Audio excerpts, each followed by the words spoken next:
khasnya daerah itu ya, alias pakai kearifan lokal. Nah, untuk Fitria ini pemasarannya selain dijual langsung online, itu adakah misalnya di frozen ataupun dalam bentuk lain sehingga bisa dikirim ke luar kota ataupun seperti apa? Bagaimana? Baik, terima kasih untuk pertanyaan dari Bu Asa. Kemarin dari tim sempat terpikir bagaimana caranya kita membuat dimsum ini bisa kita frozen lalu kita jual sampai keluar keluar dari wilayah wilayah Trenggalek.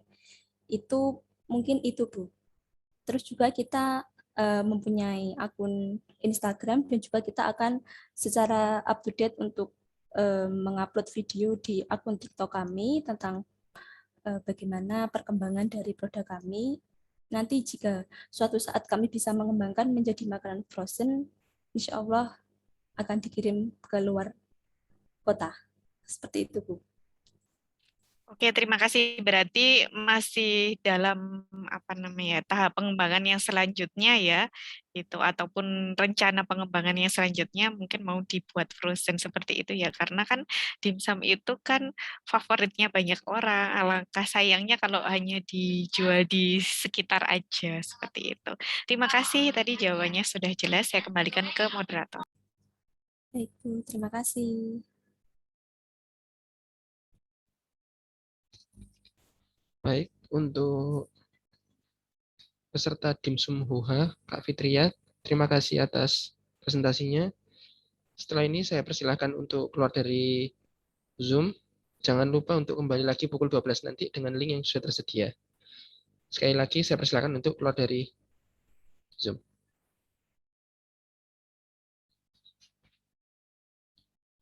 Selanjutnya yaitu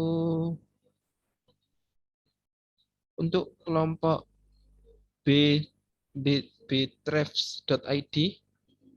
Apa sudah siap? Insya Allah siap. Baik.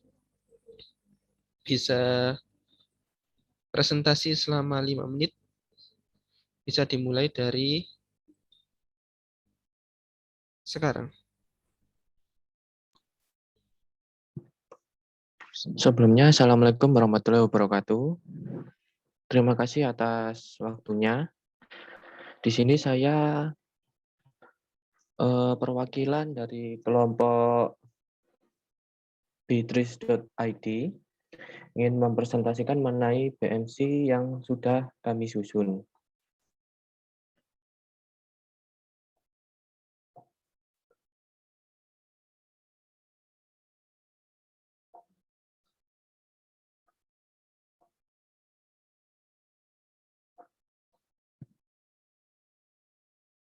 Yang pertama yaitu pada customer segment.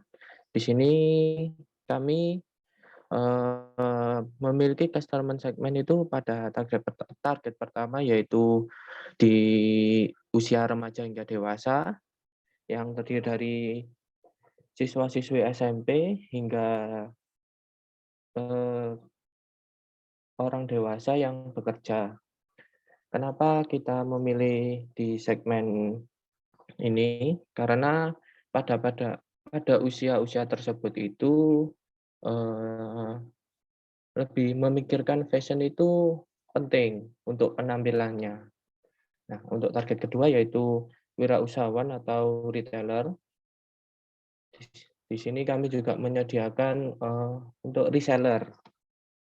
Yang selanjutnya ada value proposition.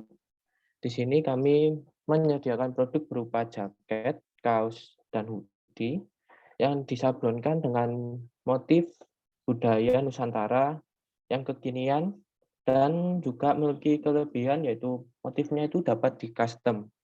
Jadi motifnya itu dapat menyesuaikan dengan keinginan customer. Yang selanjutnya yaitu ada revenue streams. Di sini kami mendapatkan keuntungan dari penjualan jaket, hoodie, dan kaos sablon yang bermotifkan Nusantara. Selanjutnya untuk cost strukturnya, di sini kami terdapat 2 biaya yang kita keluarkan, yaitu untuk fixed cost-nya yaitu karyawan, sewa tempat, promosi, dan listrik. Karyawan ini mungkin, hanya 2, karena di sini kan kami untuk sablonnya itu menggunakan jasa dari pihak orang lain, jadi karyawannya ini berfungsi sebagai, untuk packing dan administrasi. Lalu untuk variable cost-nya yaitu ada biaya ongkir, bahan setengah jadi berupa kaos, hoodie, dan jaket. Nah, di sini bahan setengah jadinya kan kita tidak memproduksi, dari bahan mentah, sehingga kita hanya memesan, hoodie yang sudah jadi, tetapi hoodie itu polos atau kaosnya itu masih polos, lalu kita sablon dengan motif Nusantara atau motif, sesuai dengan pesanan customer. Lalu selanjutnya yaitu ada key activities. Di sini aktivitasnya yaitu, pada bidang produksi, yaitu pemilihan bahan jaket, kaos, dan hoodie yang berkualitas baik, dengan desain Nusantara sesuai dengan customer. Lalu penjualan jaket, kaos, serta hoodie, beserta dengan promosinya. Di sini untuk pemilihan jaket, kaos, dan hoodie kita memiliki standar seperti, bahan untuk hoodie itu misalnya berbahan cotton atau untuk hoodie-nya misalnya berbahan baby sweat cotton. Selanjutnya untuk key resource, di sini kita memiliki 2 yaitu aset dan tenaga kerja. Untuk asetnya kita kedepannya ingin memiliki komputer, terus persediaan berupa jaket, hoodie, dan kaos polos, dan setrika. Ketika selesai dari jasa tukang sablonnya, pastinya kan tidak betul-betul rapi, sehingga kita perlu merapikan dengan disetrika atau di-packing secara rapi. Lalu untuk tenaga kerjanya yaitu tadi ada admin dan quality control. Nah, di sini mohon maaf tercantum kurir karena kurir di sini kita menggunakan Waktu pihak lain presentasi yaitu sudah jasa habis. ekspedisi. Oh, ya. Baik, kalau begitu sesi tanya jawab selama 5 menit. Untuk yang terhormat Dewan Juri, saya persilahkan.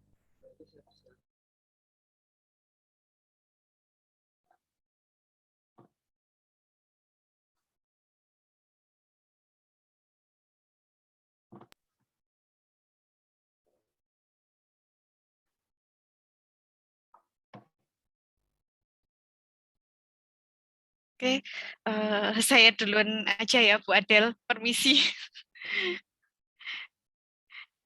Baik, langsung saja saya ingin bertanya.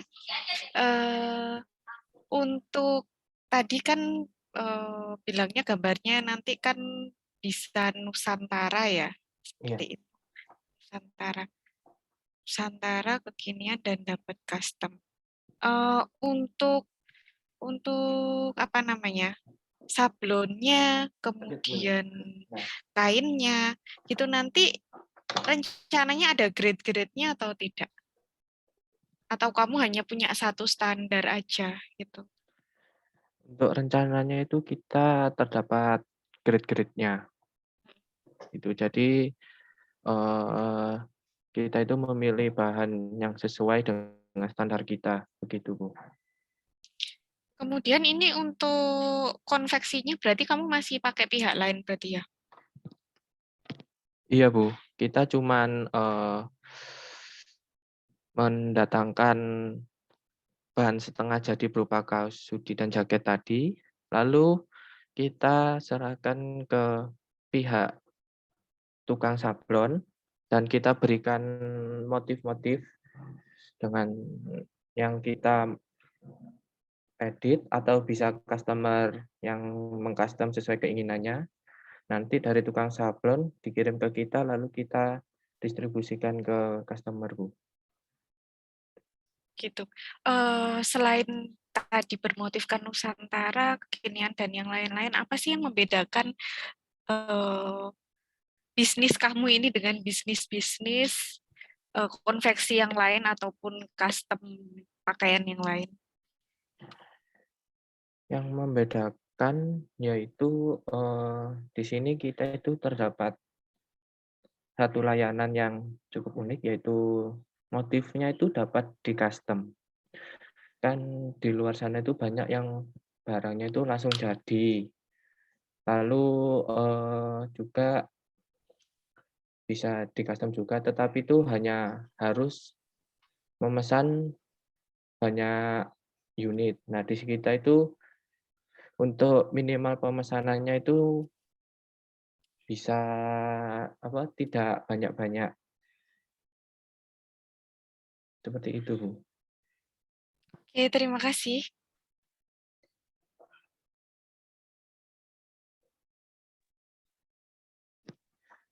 Oke, saya melanjutkan untuk memberikan komentar sama Pitanya. Mohon maaf, tadi sempat hilang Bu Asa koneksinya, jadi sempat agak lost di bagian terakhir. Yang saya tangkap terakhir ini presentasinya kan enggak selesai di waktu yang tepat. Itu ya kekurangannya. Cuman ini saya pengen tanya Mas, ini kan terkait usaha yang mau kamu dirikan ini, itu kamu kan membuat desain sesuai dari permintaan dari customer, berarti kan custom ya. Itu apakah desainnya ini si customer memberikan desain kemudian kalian menyablonkan, atau ada desainer khusus yang bisa menginterpretasikan keinginan mereka untuk kalian buatkan, dibantu desain seperti itu?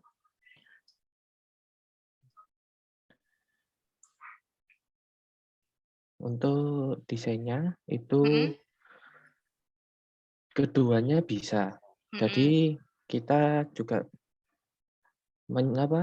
customer itu datang membawa desainnya sendiri itu juga bisa, atau dari pihak kita itu misalnya memberikan contoh desain seperti ini, lalu customer meminta desainnya bisa dibeginikan sedikit atau ininya bisa dihilangin, itu bisa, Bu. Jadi bisa di-custom terserah dengan customer, cuman kita juga menyediakan beberapa contoh desain untuk referensi.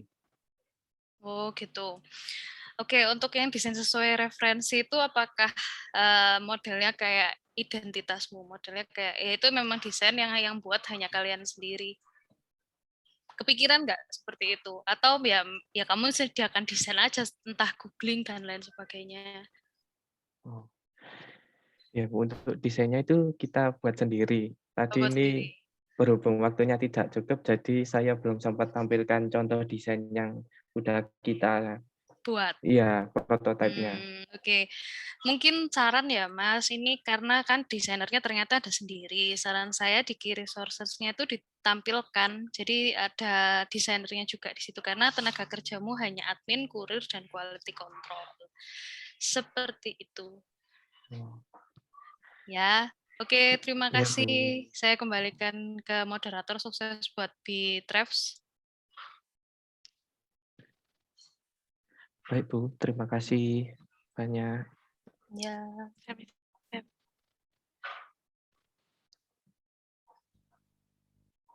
Baik, terima kasih untuk peserta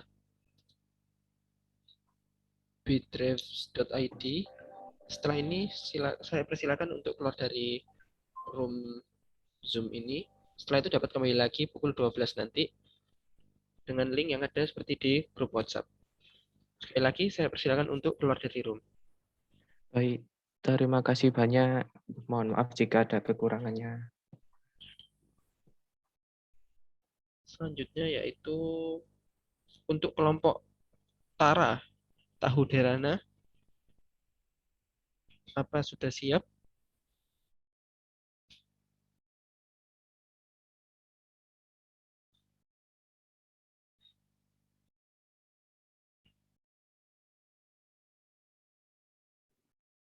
Sudah, Kak.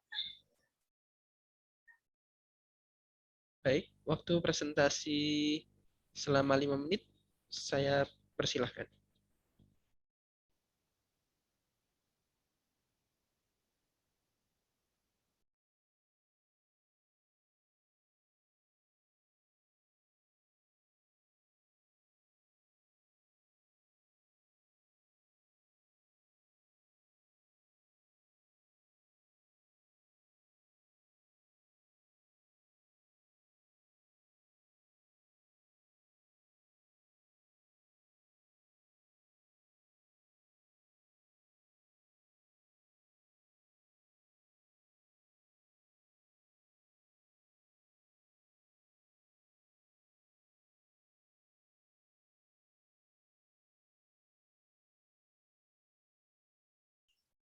Apakah sudah boleh dimulai?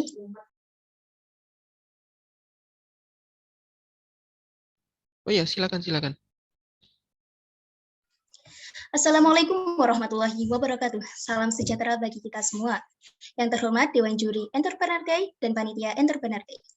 Perkenalkan, saya Intansi dan rekan saya Nuria Mia Sarah yang akan membawakan presentasi pada hari ini, mewakili anggota tim yang beranggotakan Liana Sari, Maulidia Karina, dan Putri Setia Afif. Menurut data Pusat Statistik Indonesia pada Februari 2021, mengalami kenaikan pengangguran terbuka sebesar 6,26% atau sekitar 1,59 juta jiwa dengan banyak angkatan kerja sebesar 139,81 juta jiwa. Akan tetapi, kenaikan jumlah tenaga kerja belum diimbangi dengan jumlah lapangan pekerjaan. Dari permasalahan mengenai banyaknya pengangguran terbuka, maka kami memiliki ide untuk membuka sebuah usaha yang menjadi pekerjaan bagi tim di masa yang akan datang. Maka, dengan kebangga, kami mempersembahkan Tara, cemilan berbagai rasa kekinian sebagai inovasi olahan tahu. Berikut merupakan bisnis model Canva dari tim Tara. Untuk key partners, kami akan berkolaborasi dengan mahasiswa, outlet dan toko kecil, dan minimarket serta toko retail. Dalam menjalankan bisnis, kami melakukan berbagai aktivitas seperti produksi tahu menjadi keripik tahu, melakukan branding produk di mana dengan branding ini akan membuat usaha kami menjadi lebih dikenal, serta melakukan marketing baik secara online dan offline. Selain itu, kami juga melakukan research and development produk untuk menghadirkan inovasi-inovasi baru dari usaha kami. Untuk value proposition, Tara merupakan cemilan kekinian yang dengan keunggulan non-MSG, kami menghadirkan produk dengan varian rasa kekinian, dan dengan adanya Tara akan membuka lapangan pekerjaan khususnya bagi mahasiswa, serta kemasan desain semenarik mungkin dengan kemasan kekinian. Dalam hal customer relationship, kami akan memberikan diskon kepada customer ketika membeli keripik Tara dalam jumlah tertentu, serta memberikan membership kepada customer. Untuk selanjutnya akan dipresentasikan oleh teman saya Nuria Miyasaroh. Baik, terima kasih. Selanjutnya saya akan melanjutkan presentasi mengenai customer segment.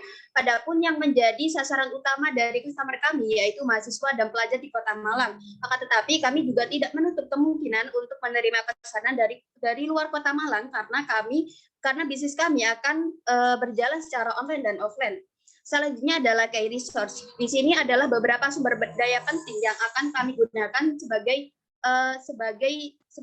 produksi. Yang pertama adalah aset fisik yang meliputi peralatan produksi dan bangunan usaha. Yang kedua adalah HKI. Di sini kami akan mengajukan merek dagang.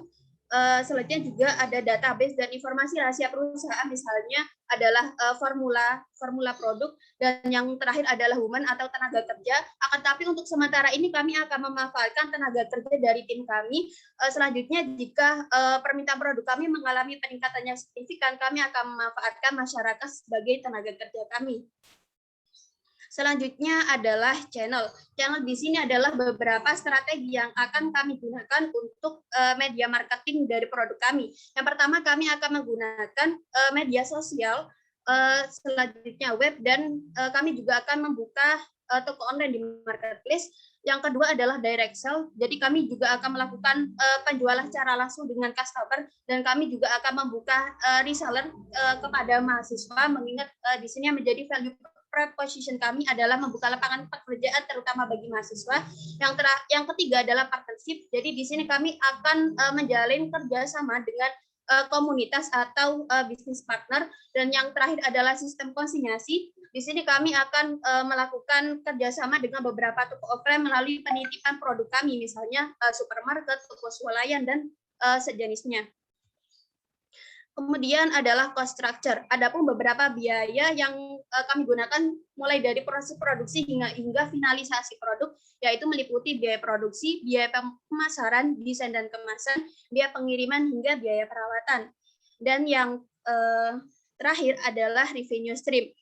Adapun pendapatan utama kami adalah dari penjualan produk, akan tetapi kami berusaha sebisa mungkin untuk mencari alternatif pendapatan yang lainnya. Misalnya yang pertama adalah iklan dari partner bisnis kami. Kemudian yang kedua adalah karena kami tadi akan mengembangkan web untuk produk kami, maka di sini kami tidak akan menggunakannya untuk marketing produk kami saja, akan tapi kami juga akan memberikan informasi edukasi kepada masyarakat, terutama tentang pengolahan tahu. Dari kunjungan atau visit dari pembaca tersebut, maka bisa menjadi passive income bagi perusahaan kami. Demikian presentasi dari kelompok kami. Terima kasih. Wassalamualaikum warahmatullahi wabarakatuh. Waalaikumsalam warahmatullahi wabarakatuh. Baik, sekarang saatnya sesi tanya jawab selama 5 menit. Untuk yang terhormat Dewan Juri, saya persilahkan.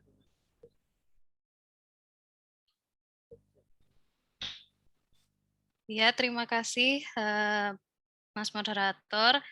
Bu Asa, saya izin menyampaikan komentar dan pertanyaannya. Saya tertarik sekali dengan apa yang kalian jelaskan, bagus sekali menjelaskannya. Kemudian kemarin kenapa kok ini banyak improvisasi ya daripada di BMC yang dikumpulkan itu ya. Karena sayang sekali kemarin waktu hal yang ini tuh nggak kalian masukkan juga di yang apa namanya BMC yang dikumpulkan ke Dewan Juri sebelum ini. Tapi saya sangat apa ya, appreciate sekali karena kalian bisa menambahkan dengan tepat. Jadi apa yang kalian tuliskan di PPT yang kalian tampilkan ini jauh lebih langsung kena sesuai dengan apa yang seharusnya memang dibutuhkan di dalam BMC. Itu yang saya appreciate sekali, terutama kayak revenue stream-nya ini. Kemarin kan tulis cuma pendapatan berasal dari penjualan. That's it gitu ya. Ternyata kalian bisa menyampulkan, oh ya kita mau bikin iklan bisnis, partner bisnis, kemudian ada passive income dan lain sebagainya. Itu sih tanggapan dari saya. Untuk pertanyaannya, ini kan coba masuk ke customer segment, Mbak. Oke, mahasiswa dan pelajar di Kota Malang. Oke, berarti kan sebenarnya penikmat keripik itu kan nggak cuma mahasiswa dan pelajar ya. Kalian pasti punya alasan khusus kenapa hanya milih mahasiswa dan pelajar. Itu coba sih diulas sedikit kenapa hanya mahasiswa dan pelajar. Baik, terima kasih Bu atas pertanyaannya. Saya izin menjawab. Jadi alasan kami mengambil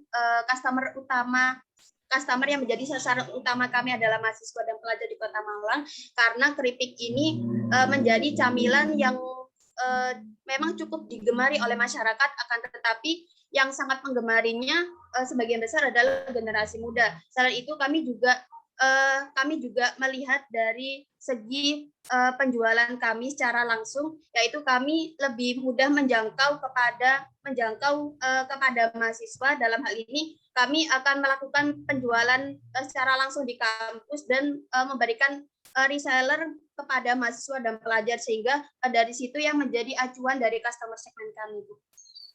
Oke, ya sebenarnya jawabannya udah benar, tapi mungkin kalimatnya kali ya, istilahnya kali ya. Jadi gini, mahasiswa dan pelajar ini sebutannya adalah target. Jadi segmen kalian itu adalah semua masyarakat yang menyukai keripik tahu. Untuk targetnya, tadi kan nyebutnya kalimatnya sasaran ya. Itu kalau di bahasa marketing namanya target. Jadi target pasarnya itu adalah mahasiswa dan pelajar di Kota Malang. Gitu. Kalau kamu hanya menyebutkannya segmen saya memang mahasiswa dan pelajar, itu terlalu sempit. Gitu. Tapi tadi sebenarnya kalimatnya sudah benar, cuman mungkin penggunaan katanya aja. Oke, saya hanya make sure untuk yang itu karena yang lain tambahannya sudah sangat baik. Saya senang sekali lihat tambahan yang kalian berikan di PPT-nya. Ya, oke, terima kasih. Bisa saya kembalikan ke moderator atau bisa langsung ke Bu Asa. Baik, terima kasih Bu Adel. Tadi dari sisi penjelasan BMC-nya sudah lengkap dan bisa apa namanya ya, menutupi kekurangan yang ada di BMC yang dikumpulkan seperti itu. Jadi yang ingin Bu Asa tanyakan ke timnya Intan ini, bagaimana sih tips and triks kalian menghadapi perkeripikan yang lain gitu? Kan kalau makanan itu tandingannya tuh banyak, siapa tahu nanti suatu saat muncul juga gitu makanan yang serupa dengan makanan yang kalian jual seperti itu. Gimana tips and tricksnya menghadapi para pesaingnya nanti seperti apa?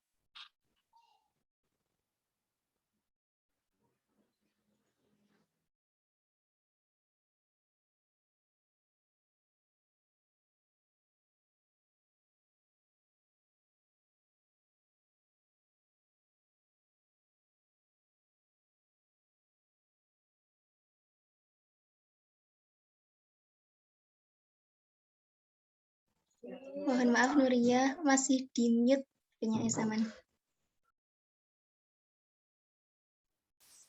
Ya, maaf Bu. Saya izin menjawab dari pertanyaannya Bu Asa. Jadi adapun strategi dan trik yang akan kami gunakan untuk menghadapi persaingan dari kompetitor yang memungkinkan akan memproduksi produk yang serupa dengan kami, yaitu kami akan melakukan inovasi dalam hal produk kami. Bisa jadi sekarang kami memang memproduksi keripik tahu dengan berbagai varian rasa. Akan tapi dimungkinkan ke depannya kami tidak hanya memproduksi keripik tahu saja, tetapi kami juga akan memproduksi olahan tahu lain selain keripik misalnya seperti itu Bu. Baik, terima kasih.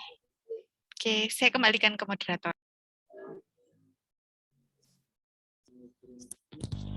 Baik, terima kasih untuk kelompok Tara. Setelah ini saya persilakan untuk keluar dari room Zoom ini dan jangan lupa untuk kembali lagi pukul 12 nanti. Sekali lagi, saya persilakan untuk keluar.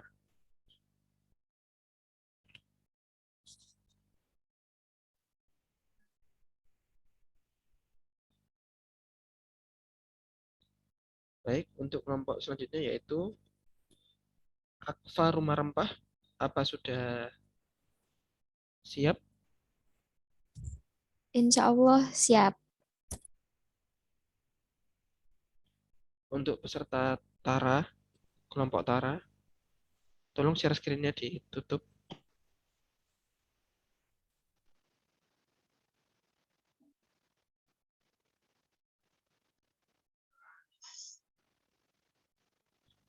Untuk kelompok Akfa, apa bisa mau dimulai sekarang?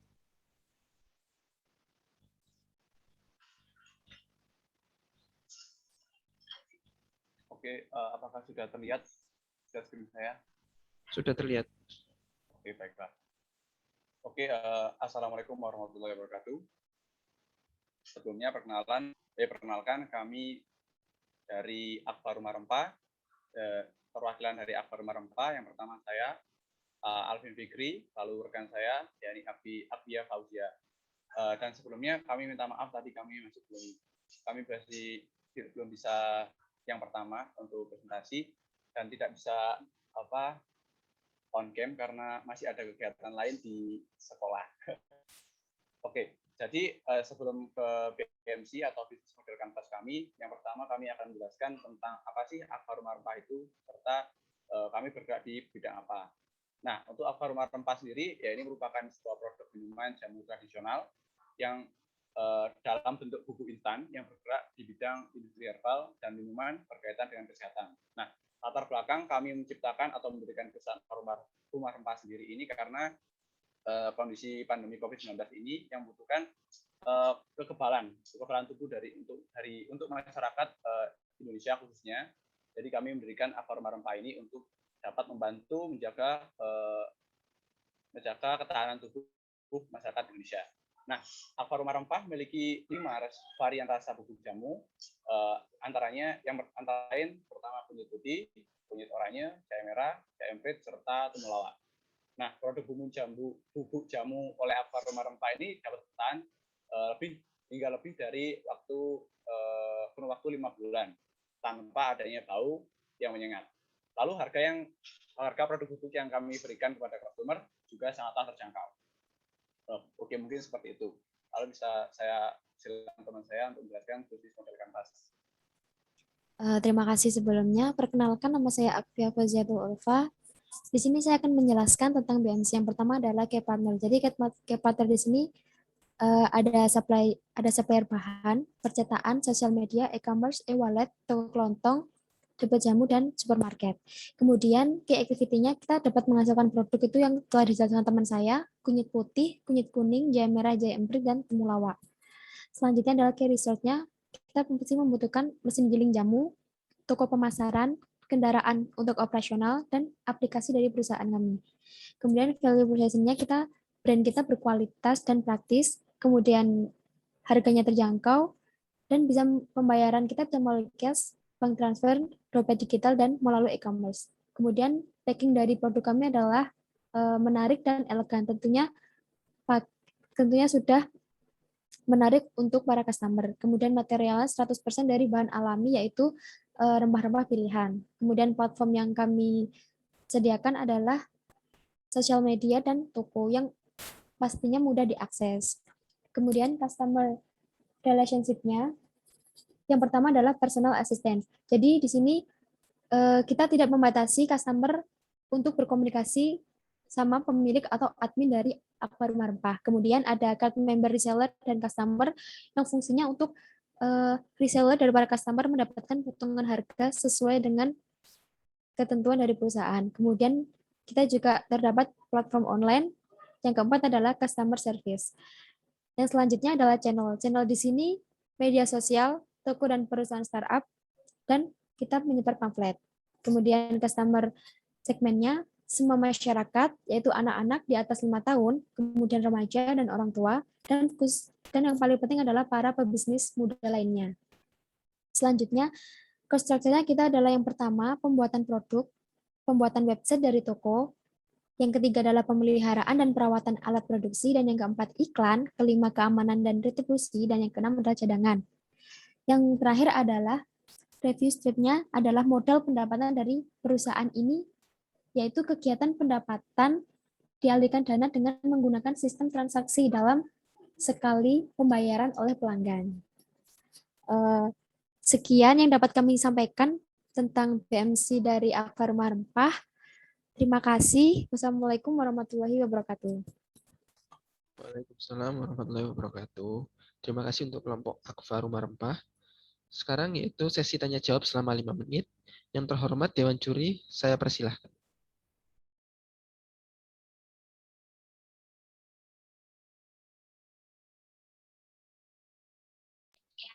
Bu Adel dulu, Ken.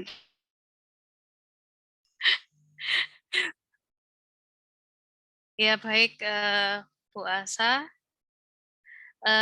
Ini yang sudah dipaparkan tadi sebetulnya baik ya.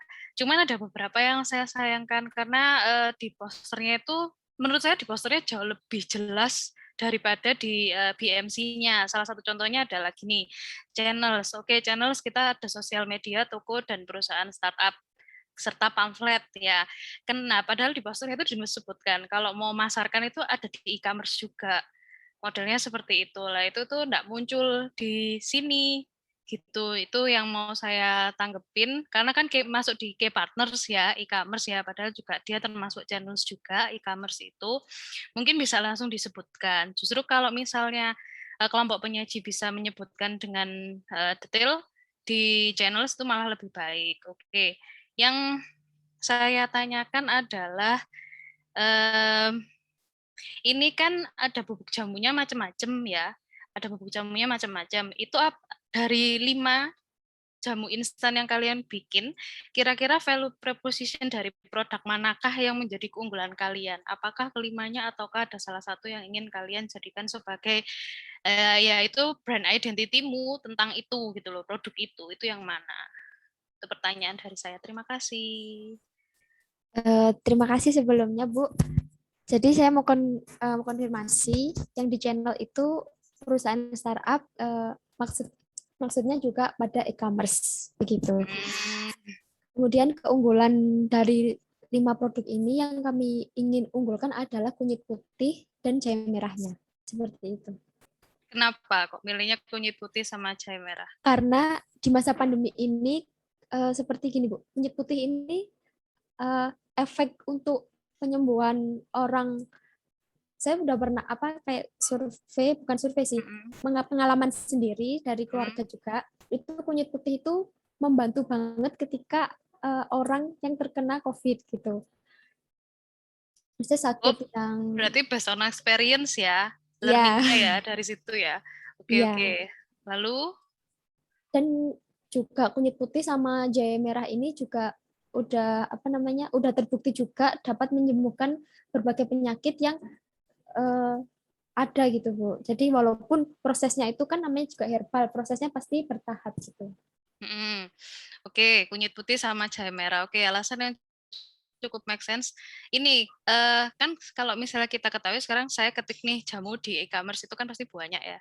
Itu kira-kira apa sih kelebihanmu? Kalau di sini kan payment, value proposition-nya kan brand berkualitas, praktis gitu-gitu ya. Kan masih umum. Tapi yang mau kamu tonjolkan sebagai competitive advantage atau kelebihan dari kompetitor apa?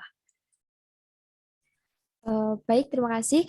Yang saya unggulkan dari produk ini tuh dalam produksinya kita dari bahan-bahannya itu 1:1. Jadi seumpama rempah-rempahnya, contoh kunyit putihnya itu 1 kilo, berarti gulanya harus 1 kilo.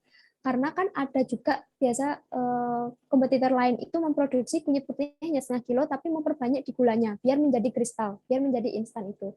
Nah, produk kami ini, kita 100%-nya ini jadi sama-sama 50-50 antara rempah-rempah dan gulanya yang untuk mengkristalkan dari bubuk jamu ini, Bu. Kemudian harganya juga terjangkau.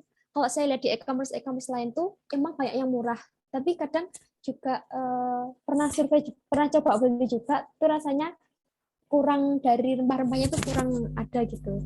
Kemudian harganya saya bilang terjangkau karena kita contoh untuk yang kunyit putih, kunyit kuning itu per 250 gramnya tuh nggak sampai 25.000, kecuali untuk jahe merah sama jahe emprit karena bahannya udah dari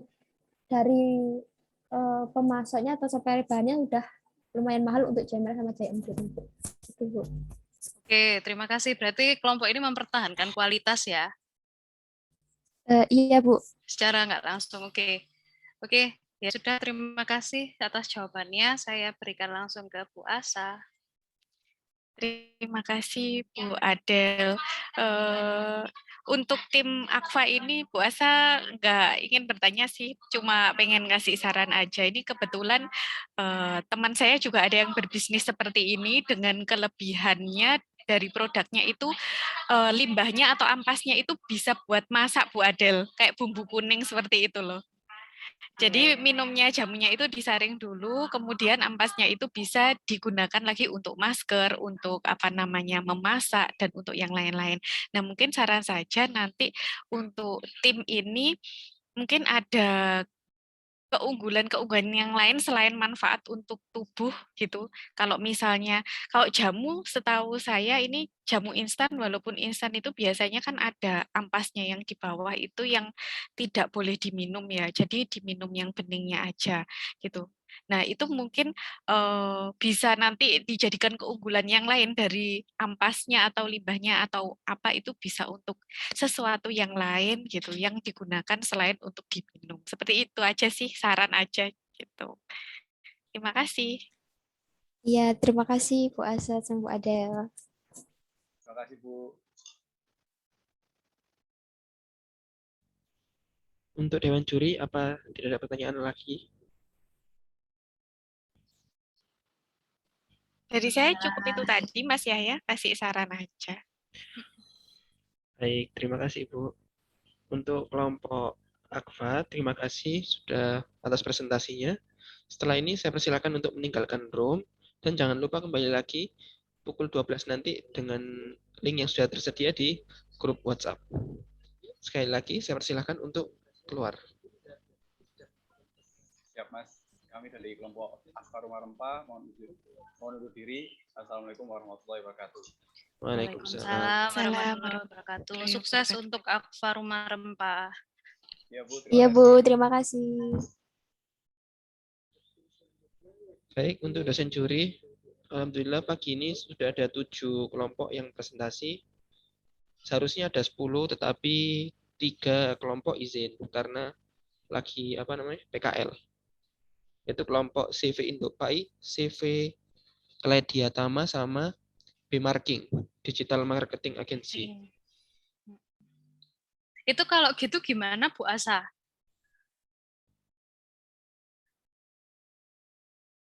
Kalau tadi keterangan dari ketuanya sementara bisa jadi nanti diminta membuat video dengan konsekuensi penilaian dalam menjawab argumen dan juga ketepatan jawabannya otomatis nilainya tidak sama dengan yang presentasi secara live seperti itu. Oh iya Iya, soalnya ini anak-anak lagi KPL yang mengajar di sekolah itu loh Bu Adel. Benar. Itu, jadi mungkin benar-benar tidak bisa ditinggal. Bisa ditinggal. Oh berarti pakai video, oke. Karena tadi beberapa juga ada yang matikan kamera ya, jadi bingung penyajinya. Disesuaikan aja kalau Iya, memang enggak nganu. Oke, saya kembalikan ke Mas Yahya. Kenapa? Iya, nanti habis ini pleno mungkin nanti bisa kita sampaikan nanti juga proses penilaian buat yang pakai video seperti apa kayak gitu. Biar adil. Oke. Monggo Mas ya. Baik, terima kasih untuk Dewan Juri yang sudah menyempatkan waktunya untuk menghadiri Zoom ini. Setelah ini saya persilakan untuk keluar bila ada keperluan yang lain. Terima kasih Mas Yahya. Terima kasih Mas. Terima kasih Bu kasih, Adel. Saya izin leave. Baik.